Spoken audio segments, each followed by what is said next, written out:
একজন সত্যিকার ভালো বউ তার জীবনের সবচেয়ে বড় নিয়ামত মনে করে দুনিয়ার তার স্বামীকে। কারণ সবাই তার সাথে বেঈমানি করবে, আমার স্বামী কখনো আমার সাথে বেঈমানি করবে না। সবাই আমার হাত ছেড়ে দিবে, আমার স্বামী কখনো আমার হাত ছাড়বে না। এখানে যারা বিবাহিতরা আছেন, আমি ছোট্ট মানুষ হিসেবে শ্রদ্ধার সাথে একটা কথা বলি।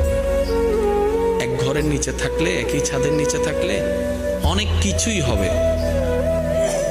মন মালিন্য, পক্ষে বিপক্ষে, পছন্দ অপছন্দ অনেক কিছুই হবে। এগুলাকে ফোকাস দিয়েন না, ডিভোর্সে যায়েন না। কারণ ডিভোর্স করে যেখানে যাবেন সেখানে যে মহাসুখ পাবেন এরকম কোনো গ্যারান্টি নাই।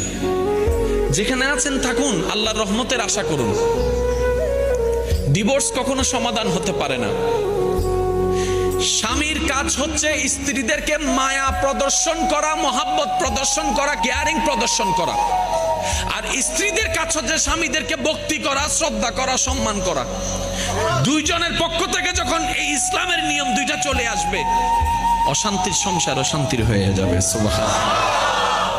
স্বামীর কাজ হচ্ছে কখনো কারো সামনে তার স্ত্রীকে ছোট না করা, আর স্ত্রীর কাজ হচ্ছে কখনো কারো সামনে নিজের স্বামীকে ছোট হতে না দেওয়া। কেউ যদি বলে তোমার স্বামী তো এমন, আপনি বড় গলায় বলবেন আমার স্বামী যেমনই হোক এটা আমার স্বামী, আপনার কথা বলার দরকার নাই। কেউ যদি বলে তোমার বউ এমন করেছে, আমারটা আমি দেখবো, সম্পত্তিটা আমার। দুইজনের ভিতরে যখন তৃতীয় পক্ষ ঢুকে যায়, ঝামেলা সব জায়গায়। যত মামলা কোর্টে আছে আপনি একটু খেয়াল করে দেখেন, দুই ভাইয়ের মাঝখানে তৃতীয় পক্ষ ঢুকছে, ওই তৃতীয় পক্ষই আজকে দুই ভাইকে লাগাইয়া মামলা করাই দিচ্ছে। যত ডিভোর্স আছে সব সময় সব জায়গায় দেখবেন তৃতীয় পক্ষ আছে। এবার আসেন, দামি কথাটা একটু মন দিয়ে শুনেন। পৃথিবীর বুকে অনেকগুলো সম্পর্ক আছে না?